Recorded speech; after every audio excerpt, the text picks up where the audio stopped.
Hey, bro, nice to see you again. Good to reconcile. Should we go play the drowning game? Should we just go do that thing that we do where we see who is going to drown first? Exactly. That's how we know that we're, worthy of being alive. Is that we didn't drown. Or like, it's like chicken to the nth degree. Men, am I right? Just, I don't know. Just see whose dick is bigger. You don't have to be doing the drowning game. Exactly. Just take out the ruler. Let's bring it back to old school. As we know, it might be Ethan Hawke because that phlebotomist is like, you got a great piece of equipment there. I loved that scene. I can't believe they showed this to us in school. He was like, you have a beautiful dick. Hold on. Well, here's my thing, because I was like, was it he wearing a prosthetic or something like that? Because he's got a catheter, right? Yeah, I'm good like, question. how do you fake the peeing from your dong? I have to assume it's a fake dong. I feel like just the comment at the end where he's like, right-handed men don't hold it with their left. Like, maybe he was like holding the catheter in a precarious way to get it. I don't know. But maybe. I believe that Jerome / what is his name? What is his real name? Vincent? I have no idea. Sure. Yes. Ethan Hawke. I'm going to call him Ethan Hawke. Sorry, it's Ethan Hawke. Yeah. It's Ethan Hawke, Uma Thurman, and Jude Law. I am not going to know their names. But Ethan Hawke, I believe that guy has a huge dick because the way he is just inserting himself into places he does not belong, you've got to be packing something. Am I right? Like, yeah, I guess so. I suppose when your blood test tells you that you're worthless, the thing that will get you through life is having a huge dong. Yeah. At least I've got a hog. Yeah. Hey, everyone. Welcome to the swamp. We've been genetically tested and have been confirmed invalid. So cast us aside. And we're talking about movies. What is this? It's our podcast. It is an acronym. Stands for some whack-ass movie podcasting.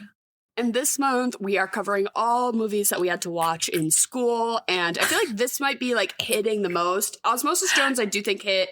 I think Fiddler on the Roof was a unique experience. And I think this is more universal. I think a lot of people had to watch this. Yes. From Letterboxd, I was looking on Letterboxd, and a bunch of people's reviews is like, when I watched this in 10th grade science, when I watched this in biology class. So I think both as, like, a unit on DNA, but I think more like bioethics. Honestly, I feel like this movie has a built-in lesson about like eugenics and bioethics, and way more than it is about like, oh, the staircase looks like a double helix. Fill that out on your worksheet. Like, I think more so than it is about DNA stuff. I think it's more about like ethical quandaries, which is crazy to me that we watched this in 8th grade. That seems a little early, especially considering that this movie's horny. Oh, yeah, it is. No, it's because Miss Belial was a fucking real one.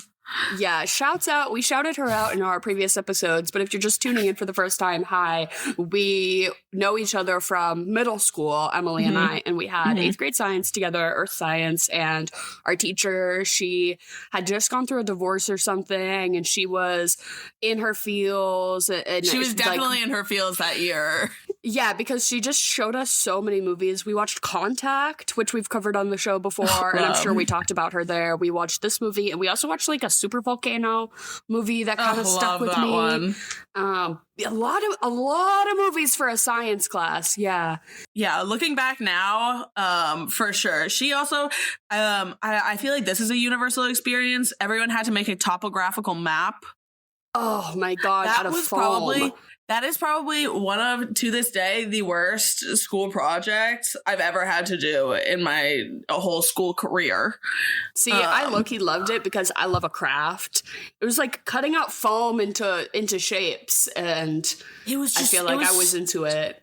It was so tedious, and here's the thing, is that I think Alyssa was also in our class, so it was just me and my sister sitting at the dining room table, just for dual hours. Topographic math.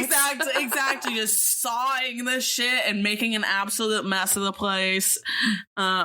But yeah, no, this movie, yeah, for sure, definitely feels like more valid on the genetic side of things, because watching this back, I do not feel like I learned a whole lot about DNA, except all the different forms of like how you can get it. What Gattaca. carries my DNA? Yeah, the guanine. What even are the letters? I couldn't tell me. you. I know guanine. That was the first there one. There we go. GATC, and it's like that's why the movie is called that. But yeah, it's definitely more about bioethics for sure. If you haven't seen this movie, it is what do they say, like near future? Which at this point, honestly, I do believe that this is the past, actually, now that we're covering this in 2026, I think. However, it does feel very relevant for today. Yes, yeah, 10 minutes in the future, this could happen, this could be our world at any given moment at this point, pretty much. Yeah.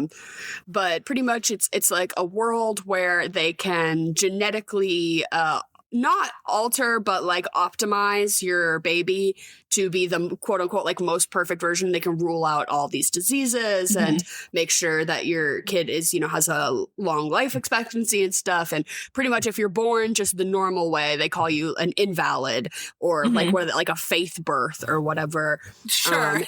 And you immediately get a and spreadsheet. You have ADHD and your father decides, well, he's not worth it. That he hates you. But they give you like a spreadsheet of like, oh, life expectancy 30, chance of heart disease like 90% or whatever. So basically from the moment you're born, they get this, forecast. They get your stats. Yeah, on you. But then the parents, so that was Ethan Hawke gets born, is invalid, and then his parents are like, we want a better kid. So they go to the geneticist who's like, basically, here's how this works. We can, get the embryos, pick the best ones, take out all the diseases, put it back in, you can have a perfect kid. And that's what they do. So then they have a younger son who is, a designer baby, so to speak. And then Ethan Hawke pretty much lives his whole teen life being like, I'm going to fight against this and I can make my own destiny pretty much. And if you have drive and passion and a desire to achieve something, he's not going to let these quote unquote like disabilities hold him back. But really, he's never actually like, they just said he's going to have a heart condition and they said he's going to die at 30, but it's like, actually, you don't know that, and they keep saying like, there's a 1% chance, you don't actually know. So they're always like excluding him because of this potential risk of having a heart condition. But it's like, they don't actually no, he probably doesn't actually have a heart condition in this moment. We don't know that. They haven't you can't test for that. Actually. Yeah, you can't test for that. And so pretty much he runs away from home and his dream is to go to space. And so then we get all this world building about this world now where people are getting tested all the time for, blood and piss. And they're basically being checked to see if they are who they say they are. And big surveillance state energy. And I don't know if that's just because they're in this space station or if this is how it's implied to be like on a greater scale. I think on a greater scale because they get the caste system sort of going where he can only get a job as a janitor. Right. I'm like, if you have a heart condition, you can only clean toilets. Yeah, crazy. Yeah, so basically the Earth, or America or wherever we're supposed to be, is a caste system based on your genetics. Super fucked. Very obvious, not even like allegory, like just a direct a eugenic society, pretty much. Yeah. And he decides that he wants to go to space so bad that he is going to take the identity of Jude Law, who just broke his legs because he was trying to kill himself, even though he's genetically perfect. And he's like, I'm in a wheelchair now. Is that what they imply? I feel like I missed that. I feel like it was just like he yeah, no. Now he's suicidal absolutely. Because he okay. No, he was suicidal before. He said him and Ethan Hawke have a conversation where he was like, "Oh, I stepped out in front of that car on purpose." Oh, yes. That's true. And so basically his failed suicide attempt leaves him in a wheelchair and he's like, I'll just give my identity to this guy who wants to go to space so bad. And pretty much they are in this like homoerotic question mark. It's like certainly. It's feeling a little gay. Like, take my piss, bro. Like it's feeling a little gay. Yeah. but they're roommates and pretty when much you fuck your doppelganger. yeah, or like identity sponsor. Yeah, exactly. Jude Law like pisses in bags and gives blood samples and pretty much sets Ethan Hawke up so that he can put on this crazy disguise. Ethan Hawke takes an everything shower every day and scrubs. And this movie is about exfoliation, okay? Because he is I need every man to watch this shit because I think they should be on this level. Get out there and rub the gritty sand over your fucking forearms. And then put another man's eyelashes in your eyelashes just for funsies. just because I think that would be nice. They need to do this because this is how it feels for girls before they go out. Yeah. Every man needs to experience this. I'm putting on fake fingertips with fake blood underneath them, like just in case. You never know when you might need it. And he was originally a janitor at this space station called Gattaca, and he's kind of gets the vibe of what's going on there, and then he gets his new identity, and he's able to apply for this job program where you basically get to train to go to space, and he gets in and he's great. He's one of their top performers, and he gets picked to go on this mission to a planet called Titan. And even though it seems like they're blasting spaceships off every day, yeah, this mission is super important. They're blasting spaceships off, but apparently the one that he's going to be on only happens every 70 years, so it's like a big deal who gets to go and that they do it on time and whatever. And Ethan Hawke gets picked to go, and he's like, haha, suckers, I gotcha. And pretty much in the days leading up to hit this mission, there is a murder. Is it the captain of somebody involved in the mission? It's like the director. He's like one of the lead, something. Yeah, one of the lead guys. He gets murdered, and then Ethan Hawke mistakenly leaves an eyelash at the scene of the crime. So sort of this whirlwind of like his invalid DNA is getting picked up, and they think that it's him, but they can't quite place that it is, right under their noses. But he didn't actually do this crime. And pretty much he's worried that his invalid photo is being plastered everywhere. And he's also getting caught up in this whirlwind romance with Uma Thurman, who is like kind of sus about him, but like also like doesn't accepting. Care all that much. Yeah, because she's like, I have a heart condition, so I'm also worthless. Which is weird to me that we see her like on the treadmills and stuff. I'm like, why she says she can't go to space. Why is she still training to go to space? Like, even though we're often seeing her give like secretarial, like, oh, go help the police, go do this, Uma, go off, whatever. I'm like, still, why is she like running and stuff? She's not going to space. Let her kick her feet up. Come on now. Yeah, right. But anyways, pretty much then the main cop is Alan Arkin, and he's a detective because he's wearing a funny little hat, and he is really laying he's a detective it out. Because he's Alan Arkin. Because it's Alan Arkin. But then the other detective who is like really getting to the bottom of it, we learn to actually be Ethan Hawke's biological younger brother. Shocker, plot twist. And he's sort of on to Ethan Hawke because he's like, I know there's like, something fishy. He said, I can't prove it, but I get a vibe that we've played the drowning game together before. And pretty much then it like all comes to a head where the cops come to the house and Jude Law has to pull himself up the stairs and pretend to be Ethan Hawke, even though Ethan Hawke is pretending to be him. And then what is it in the end that it was actually like the director who did the murder, and they figure it out that it's him, and Ethan Hawke gets to go to space. Even though there's like a final piss check and they get his invalid piss, but the guy's like, it's fine, bro, you can go. And then he gets to go on his big trip. It's kind of like giving the dog a burger before it dies, you're like, just go. You're like, whatever, at this point, who fucking cares? You're already there. And then he gets to go to space and he gets to have his big dream. And then Jude Law puts himself in an oven and kills himself. Easy bake. Easy Bake Jude Law decides, okay, because they have a full refrigerator-sized incinerator in their home so that Ethan Hawke can burn his dead skin cells every day. It just didn't need to be that big. Well, I guess if he was planning this, I guess. You're going to make sure that it works the first time. No, that was just an insane way to end it, too. Right, the ship is blasting off and Jude Law's blasting himself into a pit of flames. It was so jarring because personally, I did find this movie kind of boring. I remember finding it kind of boring in the 8th grade as well, which I think is just, what year was this? 2005 or something? 1997. 97. Oh my God. I don't know. I feel like a lot of like 90s movies just kind of have that where I'm like, it's just kind of going on.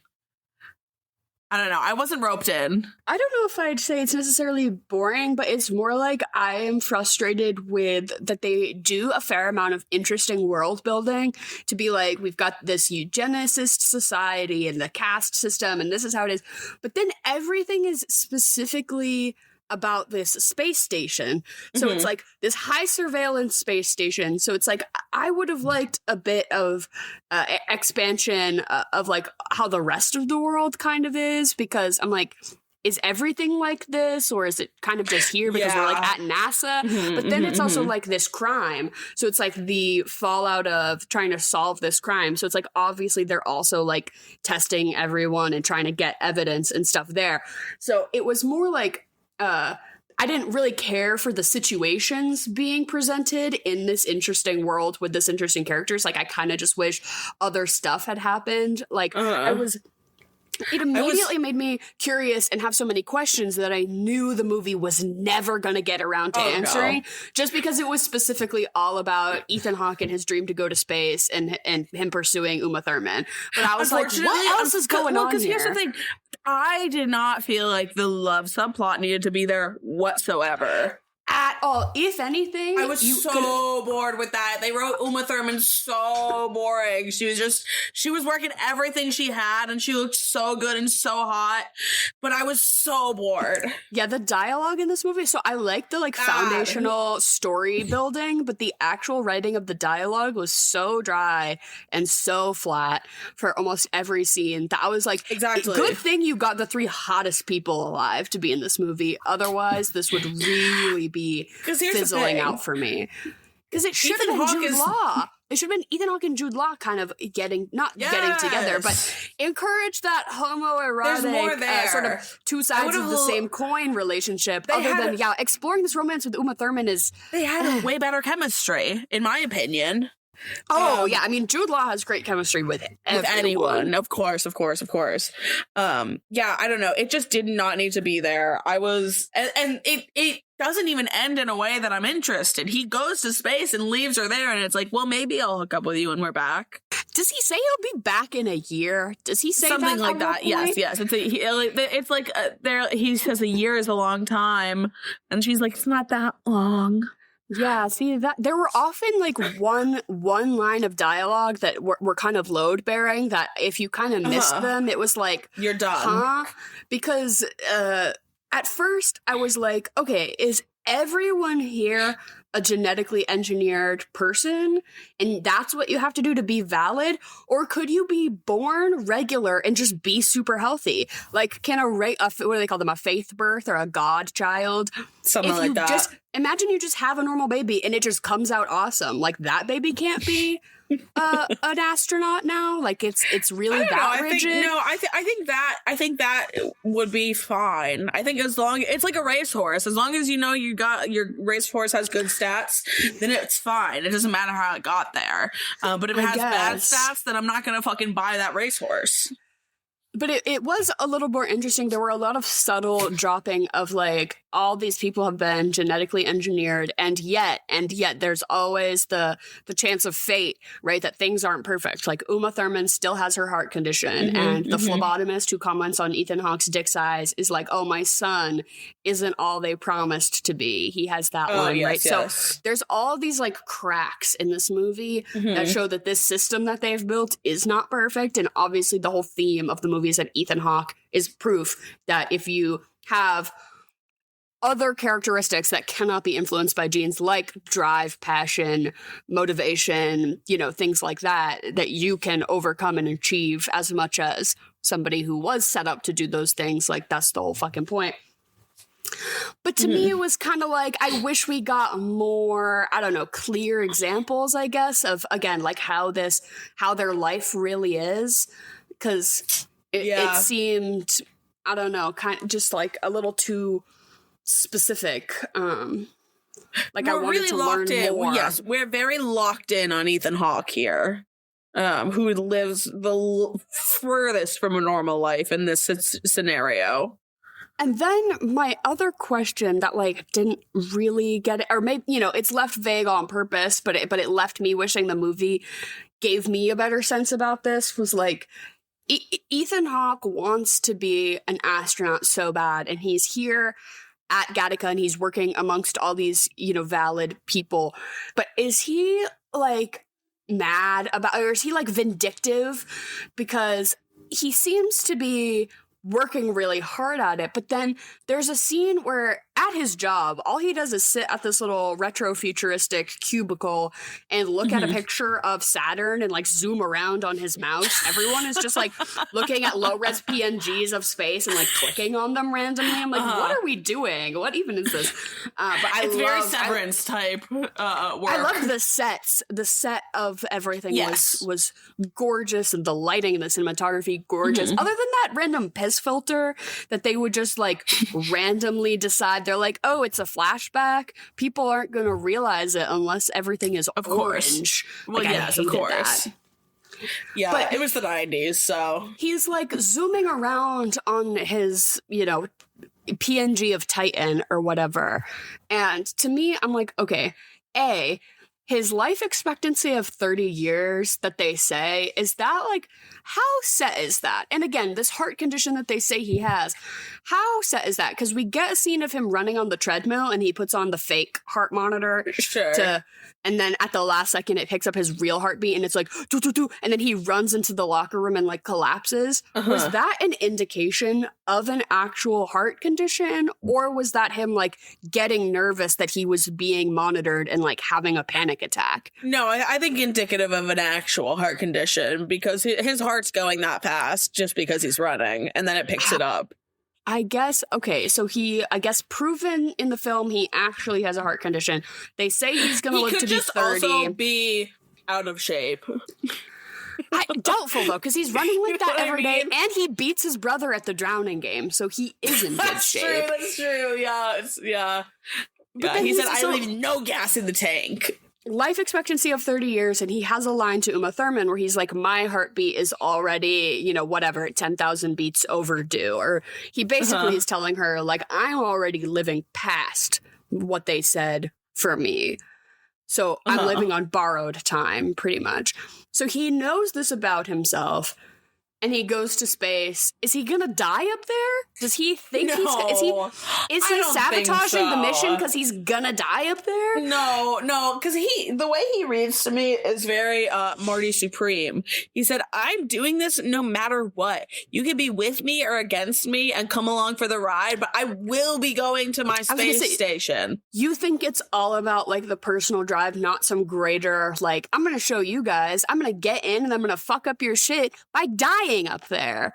No, I don't think so. I think he's autistic as fuck, and he really is set on going to space and being amongst the stars. I think that's like his whole thing. He's like, he literally, that's the line he repeats all the time, is he's like, I need to like be up there. He just really loves space, and that's his thing, and that's great, and he's gonna go hang out. I don't even get that from him. like, no, I get the, like, drive, but I don't get the, like, actual passion of space.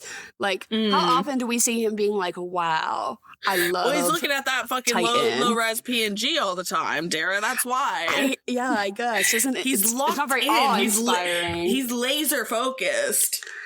But then also there's the scene where he's clicking on his little computer screen and the director who did the crime of murdering whoever, who I think was going to, like, prevent the mission from moving forward, is why he killed him, beat him to death with a keyboard, pretty much is what we learn in the end. But the director, like, comes up to Ethan Hawke and he's like, looks at his computer screen and he was like, was that the route we discussed? And Ethan goes, uh-huh. And then he gives him a little look like, okay. And then he walks away. So I'm like, first of all, Ethan Hawke gets to decide the route of the ship? What do you mean? The ship is going to a planet. Isn't there one way to get there? Or haven't you go there every 70 years? Don't you know the best way to get there? So he's like, oh, you changed the route? And I'm like, is this Ethan Hawke fucking up the mission? Is this I don't Ethan think Hawke? so. No, he's got this whole big thing with Jude Law. I think it's Jude Law, where he's talking about the planet that he's going to and how it's entirely covered in clouds. And he's like, no one knows what's under there. I gotta know. I want, like, basically, he's like, he's an explorer, dude. That's his whole thing. I guess I wasn't getting that joie de vivre from Ethan Hawke in this performance, per se. He left a lot to be desired here, personally. I was not wowed by anyone. He is so hot. He is really hot, Which and is I find the him funny thing, very because charming. He's probably the least hot person. He's the least hot person in this film. And then he's next to Jude Law, and I'm like, this is laughable. I'm like, you're telling me that those two guys look enough like each other that they can pass as each other? Yeah, that's fucking funny. Which is kind of the point. But to pause on Gattaca, we got to talk award season because Ethan Hawke is... Okay, my notes are way longer for that part of the podcast. Yes. So the noms just came out yesterday. Really not a ton of huge surprises. This whole award season, we'll probably do we'll probably in the times leading up do lots of pre-Oscar discussion. But absolutely, first initial thoughts on the noms. I think that this whole award season is very predictable. We've kind of seen, as fuck, dude. Yeah, we've really seen, like, everything is pretty much a pretty set, 2-horse race, whatever. Like, it's pretty uninteresting. Yeah, it's one of those things. I was talking to some folks at work yesterday, and they're not as locked in on awards season as probably you and me are, and they just pointed this out, and they were like, is it always the same 4 movies every single time? Because I think it's one of those things that when you are as annoying as us and watch it every year, you get used to it. But I'm sitting there, I'm like, nothing ever, like, puts its foot in the door.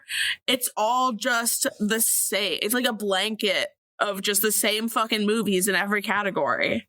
Yeah, absolutely. I'm exhausted. It's pretty much like whatever 10 get picked for Best Picture are then just the 10 that they choose from for all the other categories, where it's like, I don't know, throw in other movies. Like, maybe there was a movie that had amazing sound design that just didn't, stack up in the rest, and we can get that in there. Yeah, I totally agree that it's very, like, pigeonholed and narrow-minded, and that every category is so repetitive to the point where, I don't care. And it's so repetitive. I'm bored, dude. Oh my God. The only thing that stuck out to me in that regard was Train Dreams. I had never heard of it.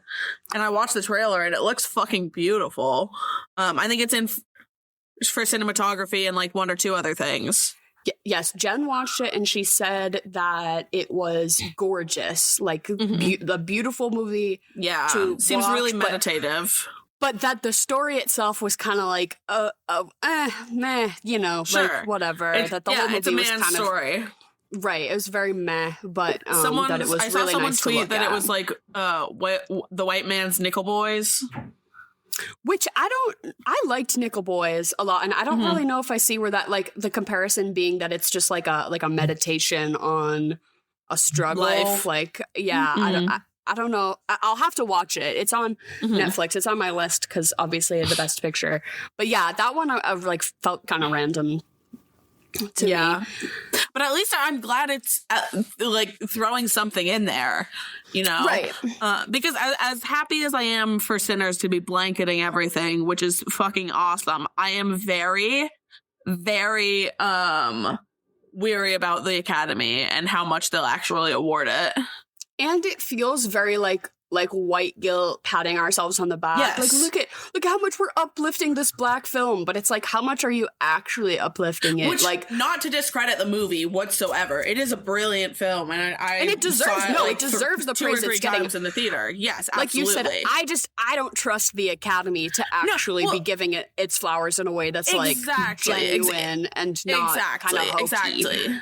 Yes, like someone also made the point on Twitter or whatever that they don't even give Oscars to Marty anymore, to Martin Scorsese. His last 2 movies got like 10 nominations in total. He came away with 0. Well, because they were bad. Well, yes.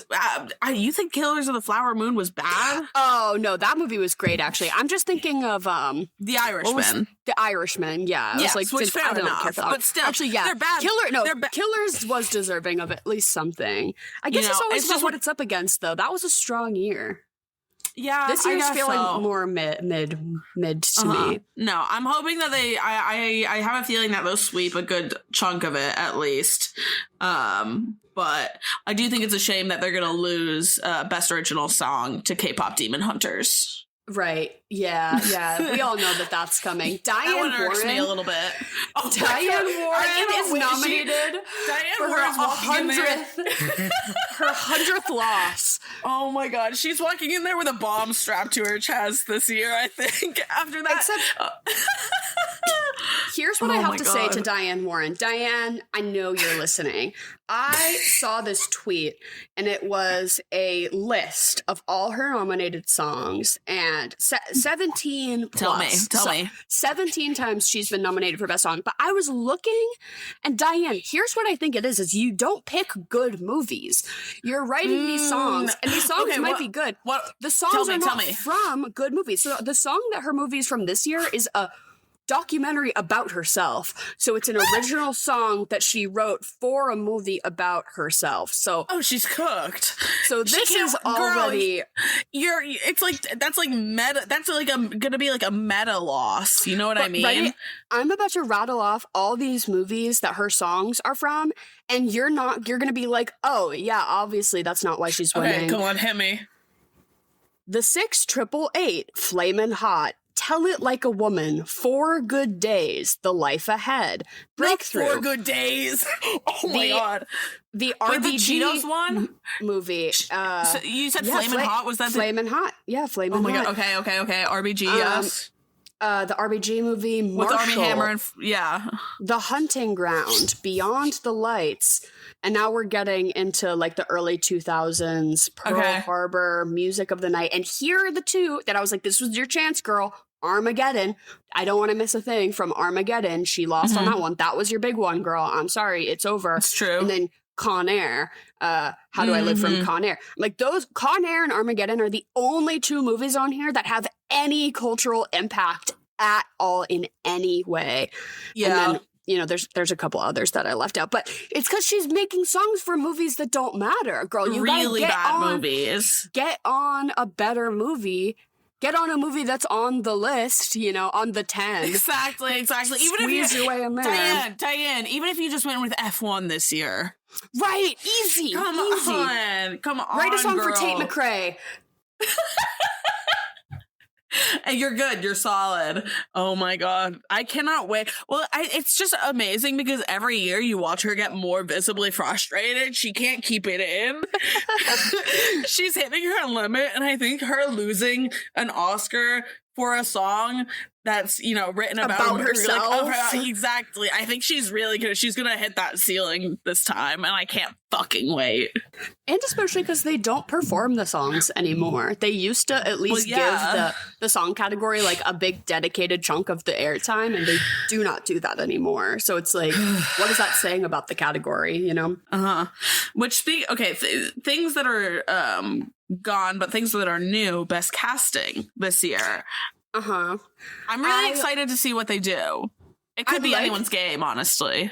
And the thing about the casting award that I noticed about myself is that for the same reasons that I liked one movie, I put against another, and that was the choice in Marty. So Marty Supreme is up for casting, and I'm like, okay, you just got Kevin O'Leary to be himself. You just everyone got played themselves. Tyler the Creator to be themselves, but in a period piece. You just utilize these people who were already funny and interesting and characters, and then you just put them in your movie. Is that good casting? Maybe. I don't know. But so. It depends how you want to go about creating your movie. And I think if obviously the more artistic choice is to find someone and pull a performance out of them. I think that's sort of more, at least in my opinion, what I find admirable. But I think it's more a good example of casting is the other nominated movie Sinners, which is more you built a large cast of compatible actors, right? Yes. But so I'm okay, you just handpicked a bunch of people who already had these sort of vibes about them and you put them in your movie. That pisses me off. And then One Battle After Another, also nominated for casting. I was wait, but when he did it, I liked it because do you remember the cops in that movie? And then you look and you're they're actual cops. That guy worked for Homeland Security for 15 years, and you're oh wow, that's really cool that they got actual FBI guys. And I was wait, those are the same things, but I liked it in one movie and I discredited it in another. Here's the thing is I don't know. I feel that was more so a blip. Don't get me wrong. He that character popped up a couple of times, but he wasn't a driving force in the movie. Real. Every single person that was cast in Marty Supreme that was sort of a driving force was just playing themselves. Just hamming it up to a certain degree. But and then on the inverse, on the other side of things, the Hamnet casting of the two brothers both playing Hamnet and Hamlet, I think is so brilliant and so beautiful. That needs to win. That's knowing that piece of information really elevated the movie for me as well, just as a nerd. But realizing in real time, being holy shit, I think that's his brother. I'm wait, I think I know who that is. I think it's his brother. I was gripped. That's a jupe. Yeah, Jacoby. But I feel Hamnet it should win. If I were voting, I would vote for it. And that is the example of a casting decision that is worth awarding to me. Can I ask what you think about Best Actress category and who you think's going to get it? It literally doesn't even matter who got nominated because it's Jessie Buckley's. She's taking it home. I agree with you. I think that's correct. That's who I'm voting for. But also, I haven't seen If I Had Legs, I'd Kick You. So yeah, I feel that's true. I feel I'm not able to say yet. I absolutely think Jessie will get it because that's bread and butter Oscars shit, and she's been crushing it. But Rose has also been, didn't she? She got the Globe. I was just about to say, to me, the distinction is that Jessie won the Globe for drama and Rose won the Globe for comedy. Yeah, musical, which they don't care about. And I think they'll inherently always pick the drama performance. I agree. But I do want to see that movie, and I do look forward to having an opinion because supporting actress and actress category this year are both really strong. I do not give a fuck about here's actor. The thing. No, the actor, I hope. Someone tweeted that they hope Timmy loses so that they can see him have a psychotic break, and I wholeheartedly agree with that. Me personally, I had a psychotic break yesterday because The Testament of Anne Lee got exactly 0 nominations, and it is by far one of, if not my favorite movie that I've seen in the last year. It is phenomenal. It is stunning. I think that if Amanda Seyfried got that nom, it would be an even tighter race by far. I saw a comment that implied that because she did this Housemaid movie with Sydney Sweeney, that the ultra performative libness of the industry wanted to shut her out because of that. How true is that? I don't really know, but it did get me thinking. It did get me thinking about what other projects you choose affecting You know how Which they, but is also such- and Lee, they did not promote that movie Exactly. in It one went iota. wide. It went wide the day before nominations were announced. What the fuck are we doing, Searchlight? Oh my god. Yeah, They it's clearly anyone who hasn't fumbled. Oh my god, anyone who hasn't seen it, go fucking run to your theater. I find American history and what's that time period? Like fucking I don't know, colonial America. I find colonial America so boring. I hated it in school. I was gripped this entire film. It is so beautiful. All the clips I've seen of the singing and dancing look cool as fuck. I definitely got to go see it. Oh yeah, yeah. But if it ever comes to any theaters near me, literally, I've been checking. Oh no, you're fucked. But well, here's the thing: is I feel like Amanda Seyfried was attached to that movie before Sydney Sweeney was, or some shit like that, and Sydney Sweeney got thrown into it last minute or something. I don't know. That makes sense. The housemaid, it doesn't matter. The fact is that she's going on a big press tour being chummy with a MAGA. Yeah, that's also true. Yes. Like, and that's nothing against Amanda Seyfried, actually, but I think how the Academy is viewing her. She's gassed. She's like a gassed up lib. They're like, oh, you're willing to capitulate with the right? We don't like that about you. Nothing for Ann Lee. I don't know how true that is. It would not shock me. Hollywood is so like performative lib like that. It's just such a shame because I think it's like a standout performance that like in the next 50 years of filmmaking people are going to be like, holy shit. And especially I think it's way ahead of its time. Emma Stone was good in Begonia. What the fuck is that?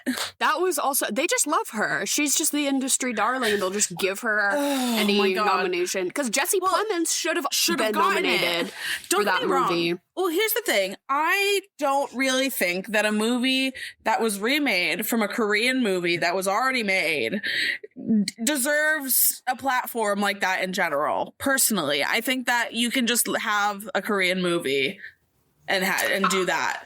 It's like it's the same thing of like, why are we remaking Train to Busan? What's the point? I don't know. I think it's that kind of put a weird taste in my mouth, and also it's a good movie. I do not think it's Best Picture worthy. Yeah, Begonia felt really random to me. I almost just feel like after the Poor Things wave, they kind of just want to highlight him, which is fine, but I feel like he clearly has this like pattern of like Poor Things was his really high budge, like really big in scope, and then afterwards he's like, okay, Kinds of Kindness, like just getting with my homies, writing some parts for these actors I like to work with. And I felt the same way about Begonia, that it was like lower scale, more of probably a personal project, like, oh, I just want to remake this movie I like, let me get my favorite actors together and do that. But I'm like, why are we putting it up at the same level as exactly? I think there are a lot of movies that I would have replaced that spot with, but also Absolutely. I would also take out, there's a lot of other movies on the Best Picture list that I would just eliminate from being there. Tell me, what are you crossing out? I haven't seen F1, but the only reason that's up there is because Brad Pitt is the producer of it, and Brad Pitt is so in the pocket of the industry because he executive produces everyone's movies. He just gets everyone funding, so they just love him. So that's why they're like, oh, all the action movie dude bros saw your movie in theaters, and now all of the Oscar girlies are gonna have to watch it now, so we're gonna give your little Apple TV movie a little boost. Like, whatever. Exactly. Sure. Yeah, it's just. I'm just mad that Avatar's not up there. Okay, I'm fucking pissed. I know. Yeah. Whatever. Unfortunately, though, I do have to say that she's up there for what? What did she got? Best Picture. That was the best movie I saw this year. Zoe Saldana should have an acting nom. Absolutely. I think it should be. What other noms did it get, every category. It only so it only got 2. It got effects and costume, which it will lose to Frankenstein, in my either opinion. Frankenstein or Sinners.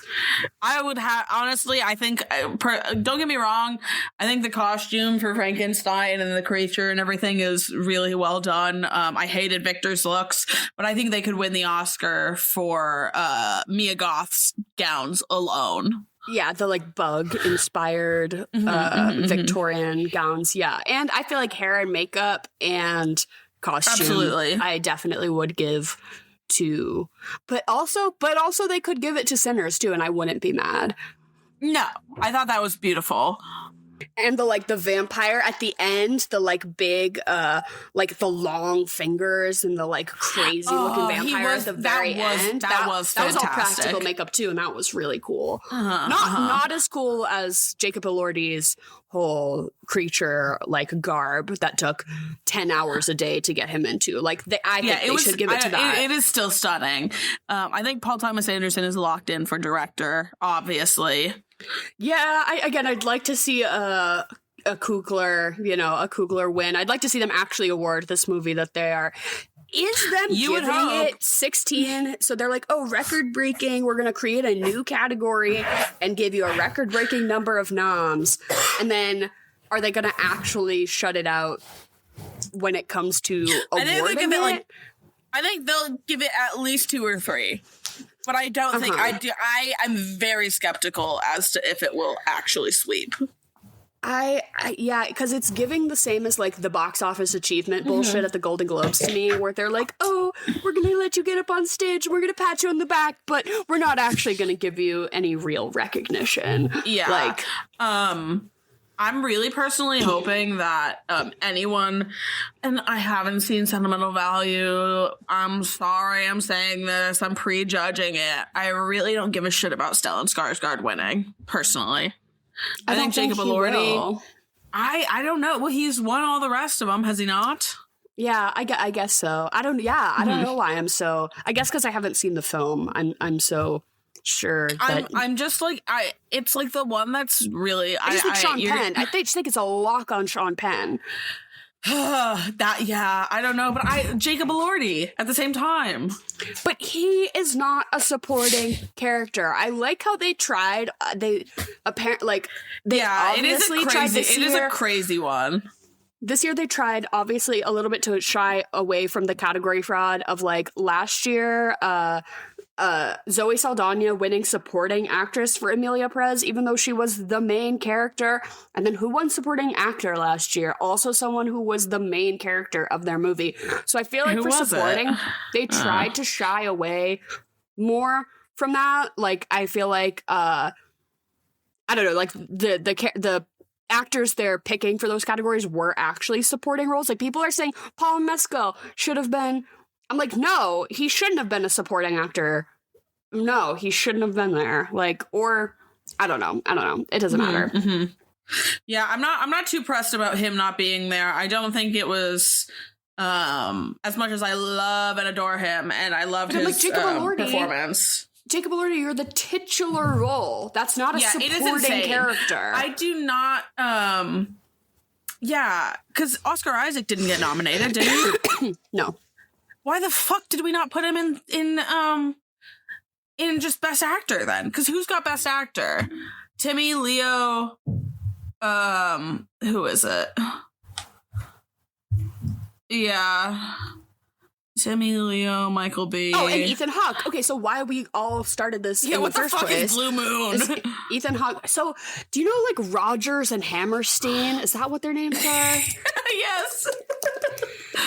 And yes, they're they wrote. Yeah. It's Blue Moon is is a story about the theater writing team of Rogers and Hammerstein, and Ethan Hawke plays one of them, and is a dejected theater writer, the story of a struggling theater writer. I don't know. That was very low on my list for this season to get around to, because I don't think he'll win. Won't watch it. And I just don't care. But to speak on Ethan Hawke, so to get back to Gattaca a little bit, to speak on Ethan Hawke, what are your thoughts on him as an actor? I personally have never been wowed by him, honestly. And maybe that's just that I haven't watched the right movies. I watched, you can go listen to our Before Sunrise, I think is the first episode. And I think both of us were very underwhelmed by that movie. We're kind of romance haters over here, though, I think, generally. A little bit. I don't know. I love I like a rom-com. I think being like a hard romance is definitely a tougher sell for me. But yeah, I'm like, where are the jokes? yeah, I mean, don't get me wrong, I love him in what's the fucking Dead Poets Society. That's classic. I think he has a lot of that. I hate that movie. That's fair. I think he has a lot of that young actor sort of charm. You know, he's full of life in that one. What else? That one, Boyhood, sure. It's fine. I haven't seen that one. You don't need to. And then what I haven't seen, I really should want to see First Reformed, honestly. That is what changed my opinion about him. So that's exactly. That's the thing that I think I've heard so much buzz about a performance, or like the most buzz about one of his performances. So, and it was just like a different and interesting movie. But yeah, I also think of him as being sort of like mid. I agree that I didn't care for the Before trilogy. Like, okay, there's some chemistry there, whatever. Yeah. I'm not impressed. Another movie I had to watch in school, Dead Poets Society, and I had this English teacher who had a framed photo of Ralph Waldo Emerson on his desk because he wanted to be Robin Williams so bad that he made us all stand on our desks and do the thing that they do in Dead Poets Society. But I was like, you showed us the movie. So this is lame as fuck because you're admitting to all of us that you're ripping off a movie to try to like be a better English teacher. Like the whole thing just felt very hokey to me, which is why I feel like I put a big red X on that movie in my memory. I'm like, ugh, like just performative male emotion. There's cringe associated there. For sure. So I don't have much of a good impression of him, like rocky footing with me and Ethan Hawke starting off. And then I learned about what he had done. So, I mean, people do bad things all the time and cheating and, you know, whatever. But am I about to freak out? Not freak out, but well, that's my goal. As we all know, Ethan Hawke and Uma Thurman have a child, a nepo baby together. They have a couple together. Maya. There's a couple of them. Yeah. And what had happened was Uma Thurman and Ethan Hawke meet on the set of Gattaca of this movie in 1997. They fall in love on the set of the movie, and then they're married the next year, I want to say. Married and having a baby the next year, I want to say. But I was like, okay, so the topographical map of their relationship, if you will, that I was familiar was that they, you know, were both famous. They got together, they had some kids, and then they divorced and split. And that it seems kind of amicable because, you know, it was nothing crazy. But then I was like looking into it. I was like, what actually had happened there? And he was obsessed with her, and he asked her to marry him 3 times, and she was no. And then eventually he wore her down, and she was like, okay, yes. So then they get married. Christ. In the course of a year? Yeah, they get married, and they have their kids, and then she's off filming Kill Bill. So she's away, and he starts a relationship with their nanny.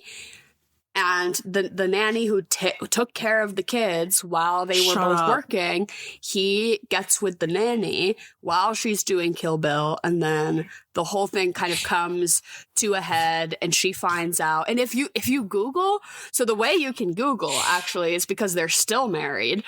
So if you Google Ethan Hawke spouse, Ethan Hawke's current spouse is the nanny he cheated on Uma Thurman with. Oh my God. Which I guess they've been together for what now? Like, you know, 15 plus years. So I guess they really did love each other or something. But she looks just like Uma Thurman. She is a skinny blonde woman with very striking similar features. And he gets with her and marries her, and then Uma is like, okay, initiates a divorce, like, you cheated on me, divorce. And then he stays with the nanny, and he has a kid with the nanny now too. She has a name. That's terrible. for me to keep calling her that, but I don't know. That I put feel a like bad taste in my mouth about you, Ethan Hawke. I did not like that. No, let's get to the part where we play Fuck, Marry, Kill so I can call him the least hot part of this movie. Well, yes, obviously. It's like the talented Mr. Ripley, right? Where it's like Jude Law and Gwyneth Paltrow, and they're like so hot, and then like Matt Damon's also there, and you're like, I guess you're hot by proxy because you're okay looking and you're standing next to two really hot people. That's how I feel about Ethan Hawke in this movie. I'm like, you're just standing next to Jude Law, so you're getting a little bit of his light. Yeah, honestly, I'm gonna kill Ethan Hawke in this movie. Personally. Yeah, I guess, easy. Fuck, marry, kill, Jude Law, Uma Thurman, Ethan Hawke. Yeah, it's just, girl, like, I understand and I am sympathetic to what you're doing, but, I don't like him. I don't like his character. He's not supposed to be likable. I don't think. Yeah, I do think we're supposed to kind of question him. Like I said, it's very Marty Supreme to me. I'm done, dead, gone. I'm gonna fuck Jude Law because he's obviously gonna kill himself no matter what. You don't think you can save him? I'm gonna try to save him, Emily. You don't think you can save him? I don't know. I think we'll just both become depressed alcoholics at a certain point. I'm gonna marry my beautiful wife with her heart condition, Uma Thurman, and we're gonna have a gorgeous life together. Yeah. What about you? You're gonna save Jude Law? I think I'll swap. Yeah, there's more vodka in this piss than there is piss. So let's get back to that, baby. I think I'm gonna marry Jude Law, and we're gonna stay. And while Ethan Hawke goes and dies in space, I'm gonna re-inhabit that house, the double helix staircase house, and I'm gonna be like, "Don't worry, babe. You don't have to IV yourself every day anymore. We can just be." I'm gonna also install some ramps. Install some ramps in that house. Oh my god, please. No, I think Ethan Hawke did that like maliciously. He's not getting out of here if he needs to. I got him locked up. In the basement. Yeah, I'm going to get some accessibility going. So I'm going to marry, Jude Law, and he's not going to easy bake himself. We're going to bake some cookies and have a nice time. And then I'm going to fuck Uma Thurman in that room where all the walls are glass and you get to look at the ocean in that scene that they have together. I'm like, ooh, I want to go to there. And then obviously kill Ethan Hawke. Who fucking cares? For sure. I had a hard time with my food and drink for this. I think I landed on a good drink. My food is not so good. Yeah, I also... I was like, you could try to like, everyone has to bring a G, an A, a T, or a C food, which could be kind of fun. Stop. Like that's guacamole, Tostitos, chips. What would be C? Like, I don't know, cheese dip. Cookies? Cookies, yeah, I don't know. You have to bring a G, A, T, or C food, I think could be funny. That's not bad. I like that. Also, if you could put shots of liquor like into syringes, and then everyone does like a syringe shot, I think could be. So here's my thing. I think for the drinking is what you do is you play shot roulette, where it's like clear liquor, and like one of them is liquor and everything else is water. And you have to go and, like, try to pass. Whoever has the liquor has to make it look like they, like, don't pull a face or whatever. Oh, that's fun. Yeah, because you're being the tested. Kind of, yeah. That's a good idea. That's fun. And then I was like, I don't know. I feel like food-wise, I wanted to go for the angle of, like, oh, you have your thing that's elevated and, like, you have something really good. And then you have, like, the shittier version of it or whatever. Oh, my God. But it's not kind the of like eugenics of food. But also kind of the shittier version is, like, the better version half the time. So, like, you know, a pizza bagel versus an actual pizza. But sometimes you want a pizza bagel. Exactly, that's what I'm saying. Yeah, true. Yeah. Valid. She's been there for me more, honestly. To me, the thing that struck me more was my follow-up movie. That immediately, I was like... what spoke to you? Obviously, there's some talented Mr. Ripley, like, vibes going on, so you could definitely follow up with that. But the movie that electrocuted into the... What's going on in the background over there? Oh, it's one of my cats, like... It sounds like someone's playing with like a bag or something. What is going on? I think it's gone now. Okay. No, anyways. So there's like obviously some talented Mr. Ripley like crossover that you could compare, but the movie to me that I was like, oh my god, the similarities are just keep popping up, eerie to me. What is a movie where Alan Arkin is playing a character role and he is adjacent to a young man who wants to go to the sky but is held back by his genetic limitations? Tell me. Little Miss Sunshine. Fuck off. Paul Dano can't go to space because of his vision. Ethan Hawke can't go to space because of his heart condition. And Alan Arkin is right there playing a character role. I don't know. Like, that's really, not that similar. Yeah, that's really good. No, I like that. I like that a lot better than mine. And rest in peace to Alan Arkin. He is one of my favorite actors. Every time he pops up, I am elated to see him. R.I.P. King. I think my first thought was The Substance. You know, very, very be the better version of yourself or whatever. And I think that there's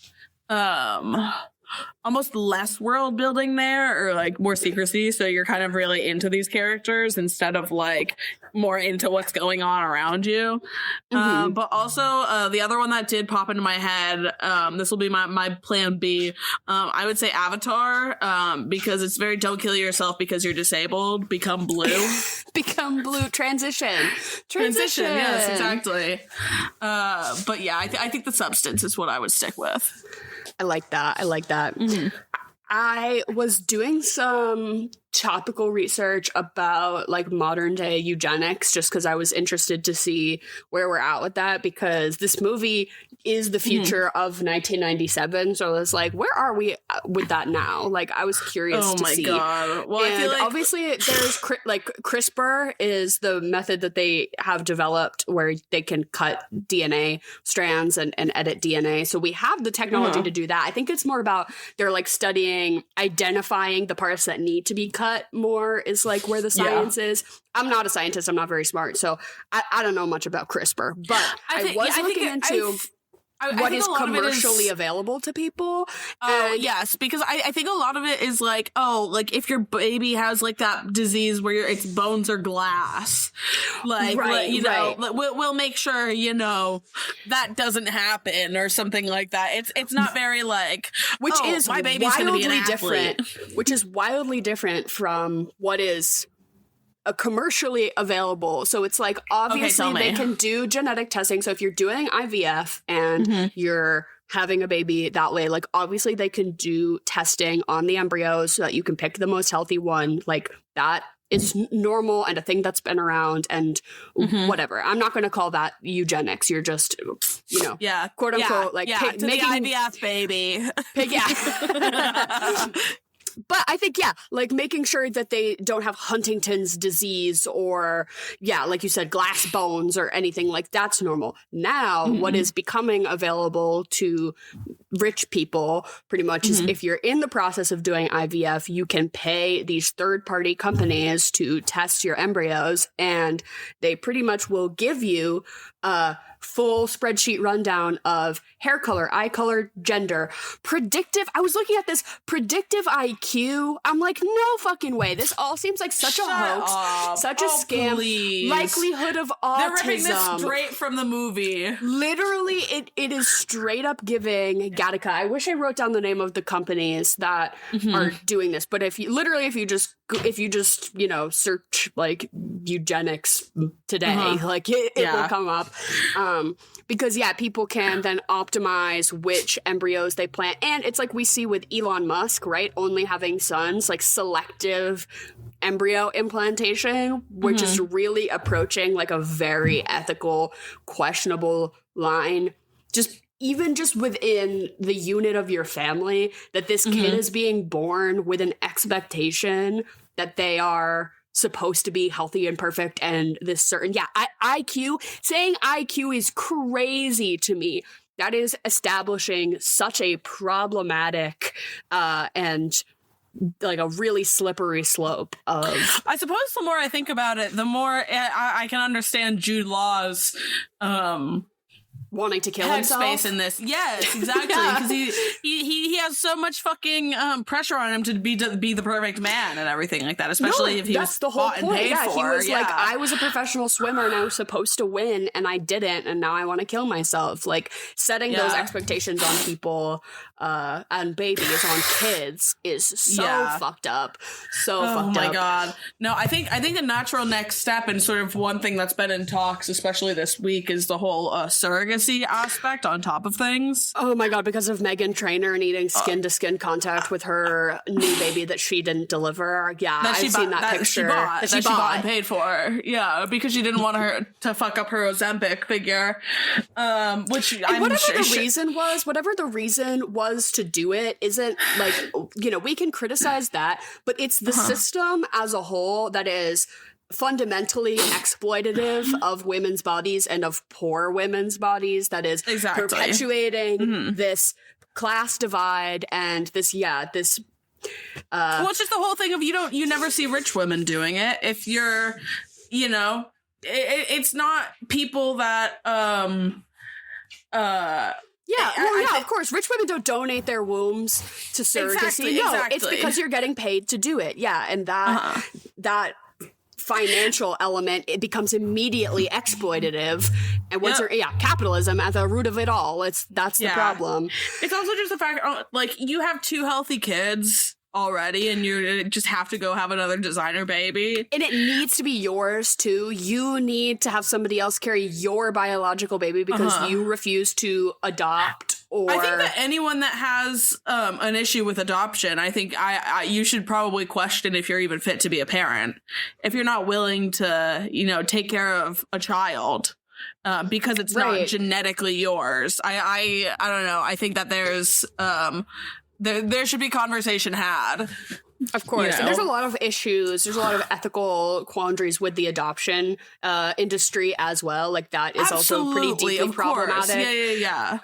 But on the whole, it is becoming very dystopian very quick around here, where people are designing their embryos and paying other women to carry the babies for them. This could happen tomorrow.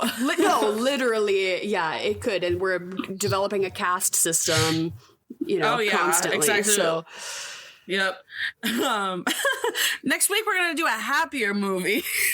But at least we got to get a little horned up in our 8th grade science class because the teacher wanted to show us Jude Law for an hour. You know, I'm not mad about it. Yeah, exactly. But what do you rate this movie out of 10? I'll give it a 6. Yeah, it was striking to me to learn that Andrew Niccol, the director of this movie, he wrote The Truman Show, which I feel like is just a better exploration of like determinism and destiny. I don't know. I just think that movie is better. Probably because it was directed by someone else. Because Andrew Niccol also made the movie, the Justin Timberlake film In Time, if you've ever seen it. I was gonna say, this whole movie was giving me In Time vibes. Yes, same director. Yeah, that's a movie that is like bad, but I kind of like it. Like, well, that's the whole thing about like this movie of like, Ethan Hawke, like he's talking like he's overdue or whatever, but he doesn't have that clock on his arm telling him he's got 0 hours. He's got to move to the next time zone, low key. And thank you all for listening to The Swamp. We will surely be up on Oscar season as it rapidly approaches us. Let us know your thoughts. Who got snubbed? Who are you rooting for? And Gattaca, let's hope that shit doesn't happen, but it probably will. And have a lovely rest of your week. And goodbye and good night. Was there any...